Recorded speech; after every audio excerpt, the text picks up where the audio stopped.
Good morning all of you. आज हम international finance management की 23 ई लेक्चर की क्लास ले रहे हैं, जिसके अंदर आज जो हम टॉपिक को पढ़ेंगे वो है मेथड्स ऑफ करेक्टिंग बीओपी।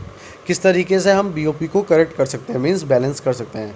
तो methods to correct disequilibrium in balance of payment, जब हम डिसइक्विलिब्रियम को, जब बीओपी के अंदर जो डिसइक्विलिब्रियम है अगर उसको हमें करेक्ट करना है तो कौन कौन से मेथड्स हम उसमें यूज़ करते हैं। तो पहले मेथड की अगर हम बात करें तो क्या है, मॉनेटरी पॉलिसी, जिसको हम डिफ्लेक्शन भी कहते हैं। मॉनेटरी पॉलिसी में be devised to the correct और deficit in the balance of payment of a country. Thus deficit occur because of high export and import to be, this is to be reserve. Monetary policy की बात करें तो ये divide होती है correct deficit को, जो कि बैलेंस ऑफ पेमेंट में होता है किसी कंट्री के अंदर। तो जो डेफिशिट जो अकर हो रही है वो होती है जब जो एक्सपोर्ट है, जो भी इम्पोर्ट है, वो हाई हो जाए और इसके बिहाफ पे वो उसमें रिजर्व हो जाए। तो in this regard the country में अडॉप्ट डिफिनेटरी और dear money policy by raising the bank rate and restricting credit. Under deflation, price fall which makes export attractive and imports relatively costlier. This eventually lead to be a rise in exports and a fall in imports. अगर इसके regard में हम देखें तो जो country है जो adopt करी है डिफिनेटरी या डियर मनी पॉलिसी, तो उससे क्या होता है कि जो उस कंट्री की जो भी बैंक रेट हैं वो राइज़ हो जाती हैं और वो क्रेडिट पे रेस्ट्रिक्शन लगा देते हैं। तो अगर हम देखें तो अंडर डिफ्लेशन के अंदर क्या होता है कि जो प्राइस है वो धीरे धीरे कम होने लगती है, एक्सपोर्ट्स है वो अट्रैक्टिव होने लगता है और जो इंपोर्ट्स हैं वो रिलेटिवली कॉस्टलियर होने लगता है। तो इवेंचुअली हम ये देखते हैं कि जब एक्सपोर्ट राइज होता है और इंपोर्ट क्या होता है, कम होता है, तो हम उस पॉइंट पे होते हैं जब वो इक्विलिब्रियम पॉइंट का होता है। तो however deflation being be inexpedient, its side effect are generous to a poor nation, it creates more unemployment and purity. अगर हम डिफ्लेशन की बात करें और ये इनएक्सपीडिएंट हो जाता है तो हम जो इसके यहाँ पे जो हम ये कॉजेज़ देखते हैं कि जो साइड इफ़ेक्ट्स हैं, तो उसमें क्या होता है कि जो वो कंट्री है वो पुअर नेशन हो जाती है, मीन बहुत गरीब कंट्री हो जाती है और उसके अंदर अनएम्प्लॉयमेंट और पॉवर्टी फैल जाती है। अगर इस कंट्री के अंदर, किसी भी कंट्री के अंदर डिफ्लेशन होता है तो उस कंट्री के अंदर बेरोज़गारी बढ़ जाती है, गरीबी बढ़ जाती है। सेकंड हम बात कर रहे हैं exchange depreciation. Exchange depreciation means the decline in the rate of exchange of one country in the terms of another. For example, assume the Indian rupee exchange to 65 rubles of the Russian currency. If India experiences as adverse balance of payment with regard to Russia, the Indian demand for ruble will be rise. अगर हम exchange depreciation की बात करें तो exchange जो depreciation होता है वो होता है कि जब किसी कंट्री की जो रेट ऑफ एक्सचेंज है वो डिक्लाइन हो रही हो उनके टर्म्स में। तो एग्जांपल के अंदर हम देखते हैं कि अगर हमने एज्यूम किया कि जो इंडियन रुपी है अगर उसको हमको एक्सचेंज करना है रशियन करेंसी के अंदर, तो जो इंडियन रुपी है वो कितने रूबल्स के बराबर है, 65 रूबल्स के बराबर है। तो जो इंडिया का जो एक्सपीरियंस है वो ये कहता है कि जो भी अगर हमें एडवर्स बैलेंस ऑफ पेमेंट देखना है रशिया के रिगार्ड में, तो हम ये देखते हैं कि जो इंडिया की जो डिमांड है रूबल को लेके वो धीरे धीरे क्या हो रही है, बढ़ रही है। It is automatic, it helps in the correcting a mild adverse balance of payment. This stimulates export by making the domestic goods cheaper to the foreigners and thereby leading to the favourable balance. इसके अंदर हम ये देखते हैं तो ये एक automatic होता है और ये हेल्प करता है कि हम अपने बैलेंस ऑफ पेमेंट को करेक्ट कर सकें। तो ये स्टिमुलेट करता है कि जो एक्सपोर्ट्स हैं जो कि हमारे डोमेस्टिक गुड्स को बना रहा है और हमें सेल करवा रहा है चीपर रेट्स पे फॉरेनर्स को, तो ये जो है हमारे जो फेवरेबल बैलेंस को वो लीड करता है। नेक्स्ट अगर हम बात करें तो जो नेक्स्ट है पॉइंट है वो है devaluation. Devaluation of currency is another way we makes exports attractive. Devaluation का मतलब क्या है, अगर किसी करेंसी के अंदर डिवैल्यूएशन होएगा तो वो एक अनदर वे है जिससे हम एक्सपोर्ट्स को एट्रैक्टिव कर सकते हैं। तो the term devaluation means a reduction in the official rate at which one currency is exchange for another. It is an alternative for exchange depreciation.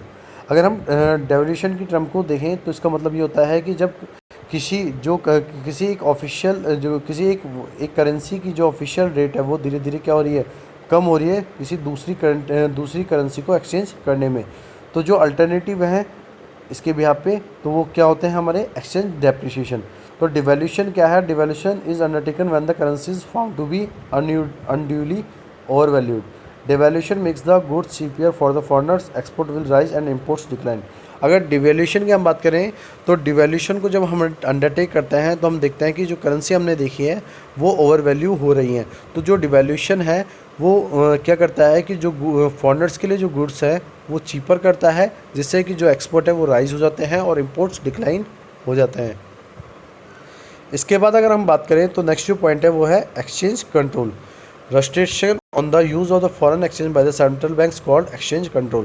When exchange control is adopted, all the exporters have to surrender their foreign exchange earning to the central banks. Under exchange control, the central banks release foreign exchange only for essential imports and conserves the rest of the balance. This is the most direct method of curbing imports. Exchange control is general deals with the balance of payment disequilibrium by the suppressing the deficit that is only a symptom and not the basic trouble. अगर हम exchange control की बात करते हैं तो जो भी अगर हम रेस्ट्रिक्शन का यूज़ ले रहे हैं हमारे फॉरेन एक्सचेंज के अंदर, कोई सेंट्रल बैंक है वो फॉरेन एक्सचेंज के अंदर कोई रेस्ट्रिक्शन यूज़ कर रही है तो उसको हम बोलते हैं एक्सचेंज कंट्रोल। तो जो एक्सचेंज कंट्रोल है वो तब अडॉप्ट किया जाता है जब हमारे जितने भी जो एक्सपोर्टर्स हैं उनको हम सरेंडर कर देते हैं फॉरेन एक्सचेंज के अंदर, जो भी फॉरेन एक्सचेंज की जो भी अर्निंग है वो सेंट्रल बैंक को देनी होती है। तो अंडर एक्सचेंज कंट्रोल क्या होता है, जो सेंट्रल बैंक्स हैं वो रिलीज़ करती हैं फॉरेन एक्सचेंज को, जो कि इसेंशियल होते हैं हमारे इंपोर्ट्स के अंदर, जो कंजर्व करते हैं हमारे रेस्ट ऑफ बैलेंस को। ये एक मोस्ट डायरेक्ट मेथड है जिसमें हम अपने इंपोर्ट्स को कर्बिंग कर सकते हैं। जो एक्सचेंज कंट्रोल है वो जनरली डील करता है बैलेंस ऑफ पेमेंट के डिस्क्रिप्शन में, जब हम उसको सप्लाइज जो डेफिशिएट है उसके जो सिम्टम्स को हम उसमें कोई भी बेसिक ट्रबल यूज़ नहीं करते हैं। ठीक है, अब इसके बाद जो लास्ट पॉइंट है वो हमारा है फिस्कल पॉलिसी, जिसको हम बोलते हैं import duties. Under this policy imported tariff duties are impose so as to make the importer dearer with an overall aim of checking imports. इस पॉलिसी के अंदर क्या होता है कि जब हम किसी फिस्कल पॉलिसी की बात कर रहे होते हैं तो उसका मतलब होता है उसकी टैक्स पॉलिसीज़। तो जब हम टैक्स पॉलिसी के रिगार्डिंग हम बात करते हैं तो जो कंट्रीज़ की जो इम्पोर्ट ड्यूटीज़ है उसको हम देखते हैं। तो इस पॉलिसी के अंदर क्या होता है कि जो भी इंपोर्ट टैरिफ्स हैं इन ड्यूटीज़ के अंदर उनको इम्पोज किया जाता है कि जो इंपोर्ट है वो डियरर हो, मतलब हमारे साथ हो, हमारे फेवर में हो। तो जो ओवरऑल एम होता है तो उसमें हम क्या करते हैं कि जो भी इंपोर्ट्स हैं उनकी तरफ ज़्यादा चेकिंग करते हैं कि उसके रिगार्डिंग क्या टैक्स पॉलिसीज़ हैं, किस तरीके की टैक्स पॉलिसीज़ को हमें यूज़ करना है जिससे कि हम अपने बैलेंस ऑफ पेमेंट की जो इम्बैलेंस है उसको बैलेंस कर सकें किसी कंट्री के अंदर। तो आज के लेक्चर के अंदर हमने जो भी मेथड्स है जो कि यूज़ किए जाते हैं जब हम किसी कंट्री के इम्बैलेंस को बैलेंस में कन्वर्ट करते हैं, तो उसके अंदर हमने जो पॉइंट्स हमने कवर किए थे उसमें हमने देखे थे कि अगर हमें किसी कंट्री का बैलेंस ऑफ पेमेंट को करेक्ट करना है, उसके डिस्क्रिप्टिव को करेक्ट करना है, तो उसके अंदर हम सबसे जो पहला पॉइंट लेते हैं वो मॉनेटरी पॉलिसी के रिगार्डिंग लेते हैं जो कि डिफ्लेशन के पीरियड पे होती है।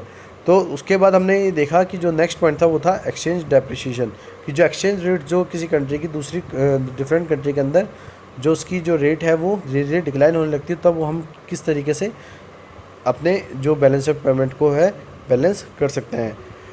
उसके बाद हमने क्या पढ़ा था कि डिवैल्यूएशन के अंदर हमने देखा था कि जो करेंसी है अगर हम उसका डिवैल्यूएशन कर रहे हैं तो वो हमारे एक्सपोर्ट्स को एट्रैक्टिव करती है, मीन्स कि उस कंट्री के अंदर एक्सपोर्ट राइज होते हैं और इंपोर्ट्स क्या होते हैं डिक्लाइन होते रहते हैं। तो जो गुड्स हैं वो फॉरेनर्स के लिए चीपर हो जाते हैं जब डिवैल्यूएशन होता है। इसके बाद हमने पढ़ा था कि एक्सचेंज कंट्रोल की जो भी सेंट्रल बैंक्स हैं, जो भी रेगुलेटरी बैंक्स हैं, वो क्या करती हैं अपने फॉरेन एक्सचेंज को यूज़ करती हैं कि उसके अंदर जितने भी रेस्ट्रिक्शन है उससे उनको कंट्रोल किया जा सके।